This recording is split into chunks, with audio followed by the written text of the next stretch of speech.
जब पहले का काल जो था ना, जो भी अपन निपुण था विद्या में, वो जब ईंट और पत्थर जब बनाता था तो अपना सिंबल दे दिया करता था। तो कहीं भी आप देखोगे, कहीं पे कोई सिंबल है, कहीं कोई सिंबल है, कहीं कोई सिंबल है। आप फूल पत्ती का जो भी आप चित्रकारी देखते हो वो मुस्लिम समाज से वो आया है, इनसे कुछ नहीं है। त्रिशूल की जो आप चित्रकारी देते हो ये इसके समय से नहीं है, वो बौद्ध कालिक है, इनके समय से कुछ भी नहीं है। अब बात आती है कि जब चित्रकार जो थे अपनी चित्रकारी देते थे तो जो जहाँ पर रखता था वहाँ लगा देता था।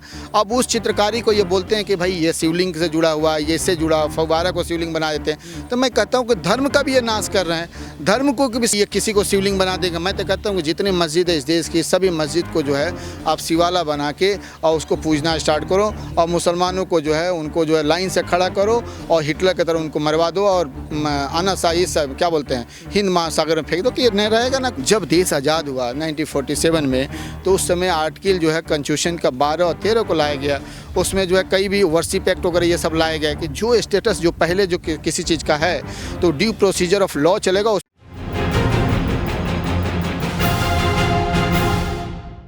अंतिम सवाल मेरा आपसे रहेगा, ज्ञान वापी को लेकर योगी आदित्यनाथ बयान दे रहे हैं कि ज्ञान वापी को मस्जिद ना बोलें, त्रिशूल मिल रहे हैं, सबूत मिल रहे हैं, इसको आप कैसे? नहीं, देखिए मैं एक चीज़ बता रहा हूँ कि देखो जब पहले का काल जो था ना, जो भी अपन निपुण था विद्या में, वो जब ईंट और पत्थर जब बनाता था तो अपना सिंबल दे दिया करता था। तो कहीं भी आप देखोगे, कहीं पे कोई सिंबल है, कहीं कोई सिंबल है, कहीं कोई सिंबल है। आप फूल पत्ती का जो भी आप चित्रकारी देखते हो वो मुस्लिम समाज से वो आया है, इनसे कुछ नहीं है। त्रिशूल की जो आप चित्रकारी देते हो ये इसके समय से नहीं है, वो बौद्ध कालिक है, इनके समय से कुछ भी नहीं है।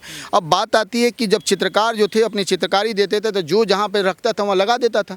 अब उस चित्रकारी को ये बोलते हैं कि भाई ये शिवलिंग से जुड़ा हुआ है, ये इससे जुड़ा, फव्वारा को शिवलिंग बना देते हैं। तो मैं कहता हूँ कि धर्म का भी ये नाश कर रहे हैं, धर्म को भी सही रास्ता ही नहीं दे रहे हैं, उसको भटका रहे हैं, सब कुछ बात कर रहे हैं। तो इनकी क्या बात की जाएगी कि भाई ये किसी को शिवलिंग बना देगा। मैं तो कहता हूँ कि जितनी मस्जिद है इस देश की, सभी मस्जिद को जो है आप शिवाला बना के और उसको पूजना स्टार्ट करो, और मुसलमानों को जो है उनको जो है लाइन से खड़ा करो और हिटलर की तरह उनको मरवा दो और अनासाई सब क्या बोलते हैं हिंद महासागर में फेंक दो कि ये नहीं रहेगा ना कुछ होगा।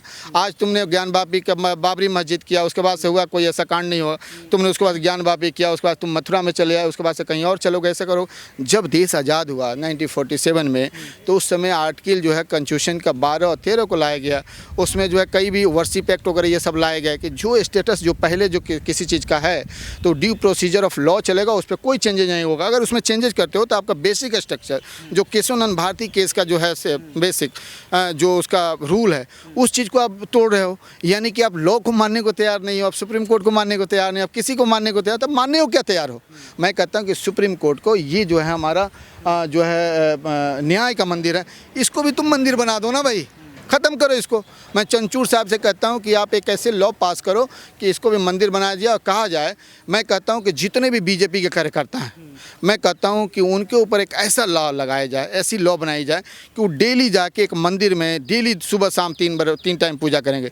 वाकई में वो 3 टाइम पूजा करना स्टार्ट, मोदी जी को मैं बोलता हूँ, योगी जी को बोलता हूँ, अमित शाह को बोलता हूँ, आप 3 टाइम जाकर पूजा करो। जिस दिन आप 1 महीना अगर तीनों करना स्टार्ट कर दोगे, मैं कहूँगा कि हिंदुस्तान की जिस मंदिर को, मस्जिद को आप चाहोगे उसको ले लेना और उसको मंदिर में कन्वर्ट करना।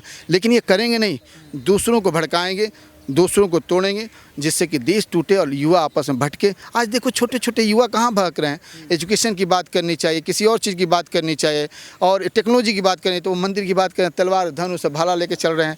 और वो जो है क्या बोलते हैं मोनू मानेसर, बिट्टू बजरंगी और कपिल मिश्रा के पीछे चल रहे हैं, जिसके बच्चे जो है खुद बाहर पढ़ रहे हैं, जिसके बच्चे कन्वेंट में पढ़ रहे हैं। तुम्हारे बच्चे कहाँ पढ़ रहे हैं? सोचना होगा, तुम्हें सोचना होगा, खासकर ओबीसी और दलित वर्ग को सोचना होगा, नहीं तो तुम्हारी नाश होगी। मनुष्य में तो आने जा रही है और तुम्हारी बर्बादी होने जा रही है। फिर तुम पुराने स्थिति में जा रहे हो, जहाँ पे फिर से वो झाड़ू लेके चलना पड़ेगा, सब कुछ चलना पड़ेगा। और ब्राह्मण बरादरी, हाँ, ब्राह्मण बरादरी से मैं फिर बोलना चाहूँगा, आप सबसे ज्येष्ठ हो, मजबूत हो, आगे हो, पढ़े लिखे हो, समाज को नए सर्जन के लिए इस सत्ता से आपको आके लड़ना होगा और एक फिर से जेपी आंदोलन खड़ी करनी होगी, जिसके समाज फिर से सही रास्ते पर चल सके। समाज के सृजन की यहाँ पर बात कही गई और इस साफ तौर पर कहा गया है कि सबसे बड़ी ज़रूरत यह है कि आप टेक्नोलॉजी के साथ साथ इन मुद्दों पर काम करें जो देश की जनता के लिए लाभकारी हों। लेकिन यहाँ पर आपने देखा कि सबसे बड़ी बात ये कही गई है कि अगर लोकतंत्र को बचाना है तो सबसे पहले ज़मीनी स्तर के मुद्दों को देखना होगा, हिंदू मुस्लिम बंद करना पड़ेगा, और इसके साथ साथ देश के प्रधानमंत्री को ये ध्यान रखना पड़ेगा कि आप क्या बोलते हैं और क्या नहीं बोलते हैं। तमाम बारीकी मुद्दों पर बात की गई। ये बात की गई कि 1000 साल जो देश के प्रधानमंत्री वादा कर रहे हैं वो कैसे कर रहे हैं। बात ये भी कही गई कि डीवाई चंद्रचूड़ जब तक हैं, अगर वो चाहें तो सुप्रीम कोर्ट को भी मंदिर बना दें। बात तो ये भी कह दी गई कि देश के प्रधानमंत्री नरेंद्र मोदी को ये ध्यान रखना चाहिए कि कानून क्या होता है।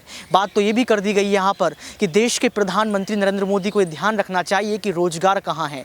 स्मृति ईरानी को ये ध्यान रखना चाहिए कि राहुल गांधी भी विपक्ष के नेता हैं। यानी कि बारीक बारीक मुद्दों पर यहाँ पर जानने का प्रयास किया सुप्रीम कोर्ट के इस प्रांगण से। अब देखना ये पड़ेगा कि जनता की, वकीलों की और तमाम समुदाय के लोगों के इस बयान को सुनने के बाद देश के प्रधानमंत्री आने वाले समय में क्या प्रतिक्रिया देते हैं और कैसे जो है 2024 के पहले इन तमाम मसलों को खत्म करेंगे या फिर उन मसलों पर काम करने का प्रयास करेंगे।